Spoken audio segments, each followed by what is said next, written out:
Take a deep breath. Know that you are loved. Take a deep breath. Know that you are loved. Breathe. You've arrived at the Evolving Lover podcast. This transmission is brought to you by the Online University of Love and Sexuality. We would love you to receive all of our podcasts and videos at www.uls.online. Now, here is your host, the funny, thoughtful, and loving Steve Burford. Enjoy.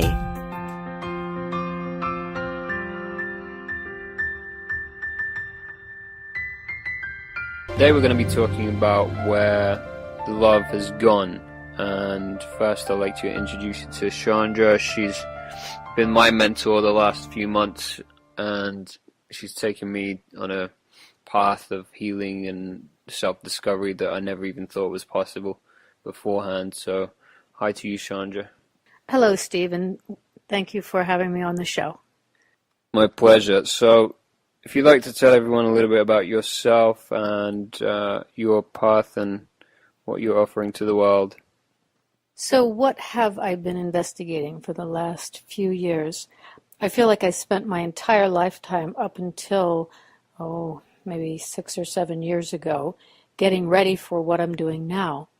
And a number of years ago, I came together with my late husband, Reverend Jeremiah Lindsay, and together one of the major things that we did was to deeply research the energies between the masculine and the feminine, and why things were the way they are here on this planet, and how did they get that way. So I come to this work with you and this mentoring we've been doing in the last few months with a wealth of deeply researched material to offer a path of restoration within one's being.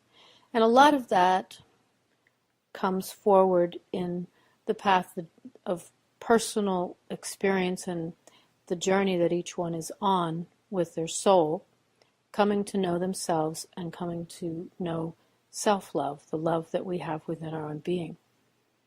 Well, I'm a massive fan of your work, and I'm proud to have you on the podcast and speaking to everyone. We're going to intro today about where has the love gone, or why do we lose love? Because we're constantly, as humans, dancing in and out of love, and I know that you know what that reason is, or you have a big insight into that. So could you share that with our listeners? First of all, I'm very honored to be here with you today, Steve. And as we look at this whole question of where has the love gone, or why do we dance in and out of the love, it's important to look at life in the big picture. We're not here for just one moment. We're here for an entire lifetime. And the biggest and the simplest answer, and the biggest part of it from my current perspective, from all of my years of research, is the reason we don't stay in the love is because that's not what we came here for. We came here to discover what it's like to be not love. We came here from very high realms, and you can call it the fall from grace, you can call it the descent into the denser dimensions or into the densities, but we came here to have an experience. And we came from a realm that was much higher vibration, and we came here by choice to experience denser dimensions, denser vibrations, the heavier experiences. So if the heaviness is what we came here to experience because we couldn't have it there, then we're not going to stay in a high vibration of love our entire lifetime. We're going to nip in and out of it, dip in and out of it, back and forth, remembering what it was like briefly, and then going back for some more learning in the densities. We came here to experience things like separation and isolation and sadness and grief and feeling betrayed, all of which we couldn't have at those higher dimensions that we came from. So it sounds like what you're saying is we're actually multi-dimensional beings having this third dimensional experience. And, I've experienced that myself in various different ways. And even there's been science experiments by that Dr. Moto guy who did those experiments on rice by putting them there in his kitchen or somewhere and shouting hate at one of them and then giving love to the other. And they get the one that had hate just destroyed itself, and the one that had love was vibrant. So clearly that's not happening in the third dimension, and we can affect other dimensions from where we are here in this third dimension. So what is your view and analysis on our multi-dimensional self? Well, most of us have heard by this point that we are spirit having an experience in a body. We're not bodies that have a spirit, but we're spirit having an embodied experience. And one of the most basic reference points that probably everyone listening to this podcast might have is think about that experience that all of us are seeking when we're looking for good sex. What is it that we desire to experience in good sex? Most of us are looking for that bliss, that place that you can go when it's really great and you come together and you're in this place of floating. Where is it that you're floating? What's floating? It's not your body that's floating. It's your experience inside of that vessel, shall we call it, of the sexual experience. And that's like the place that all of us want to go when we're looking for love. We all want to go to that place where we're floating together, and you sort of lose all sense of where the body even starts and ends, and you're in that bliss. Well, that's a momentary touching in with the upper levels of our upper dimensions of our being. And most of the rest of the time we spend in the 3-4D things that we do every day and looking for when to get back to that momentary bliss. So since that bliss point is what we're really looking to get back to over and over again, but we can't realistically stay there because we've got other things to do in our lives, we can look at the rest of what we do in our lives as the comparison. We're comparing, we're juxtaposing that bliss state with all of the other things that we do. And all of the other things that we do, we're touching into other vibrations, other levels of our experience here.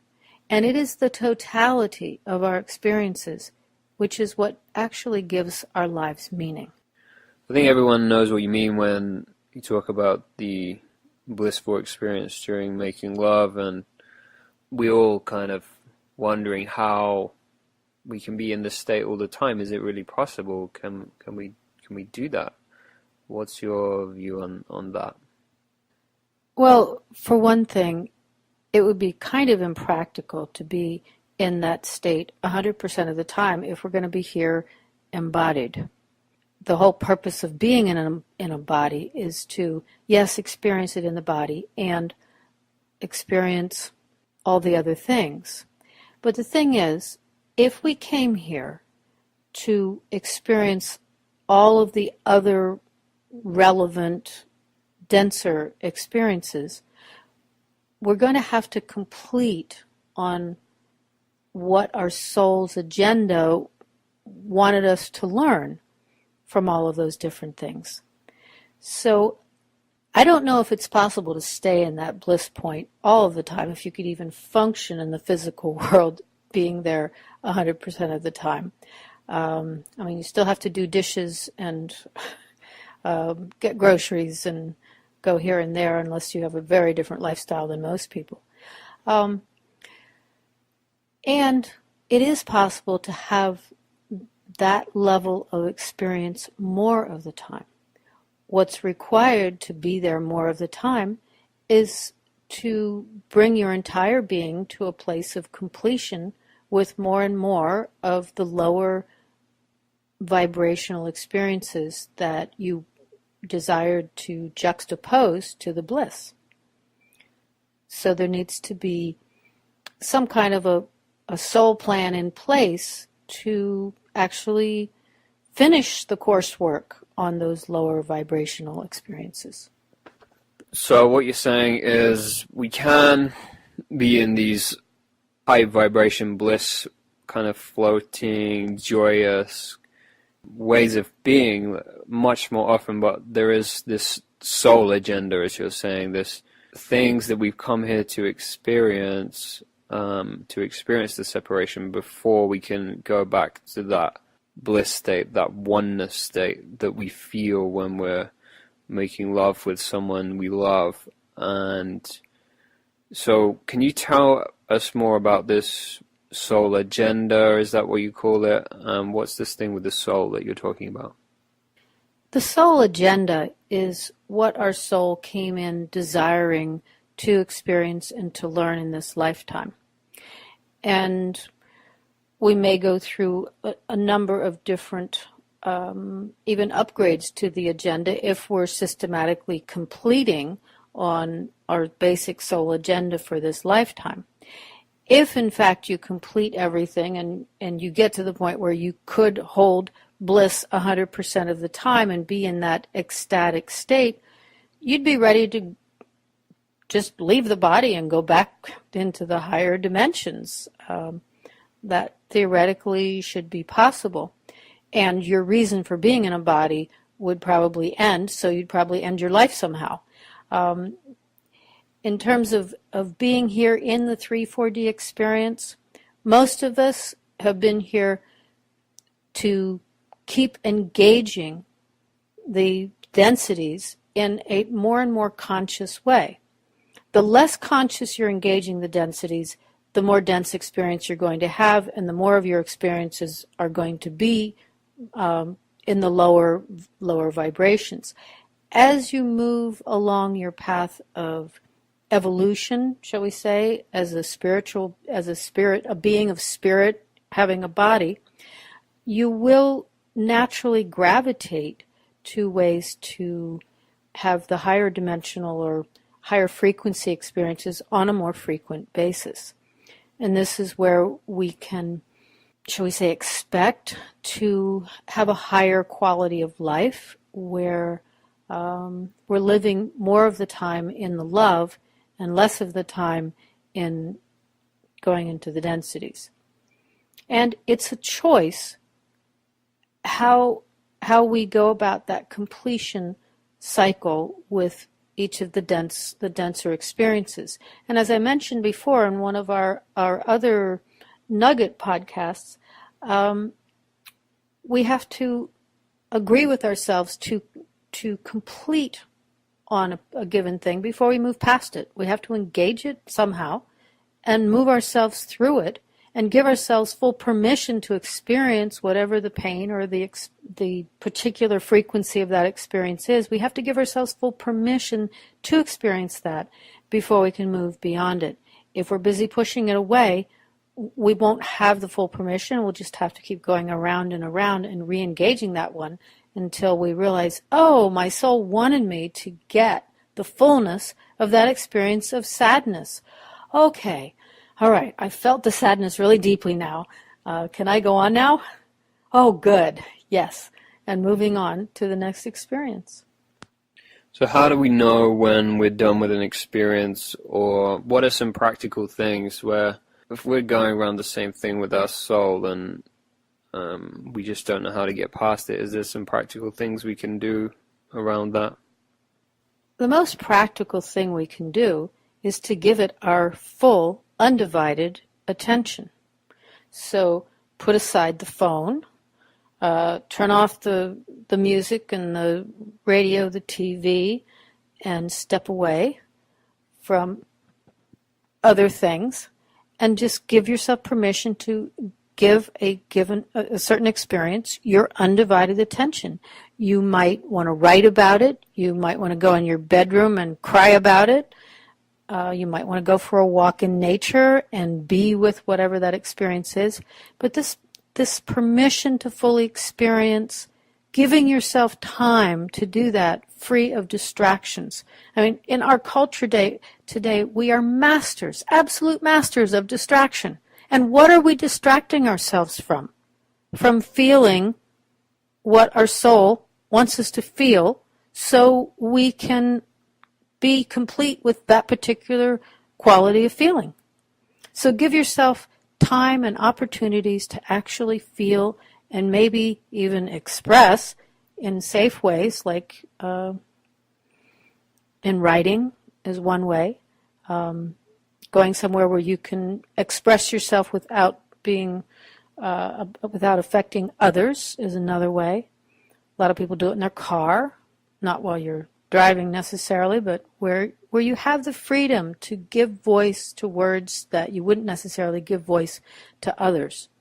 But feel the feelings and be with them. That permission is very important. Once you can do that, then there's going to come a point when your being and your soul and your body says, okay, enough of that one. I'm ready to move on now. And you can let it go and move on to what's next.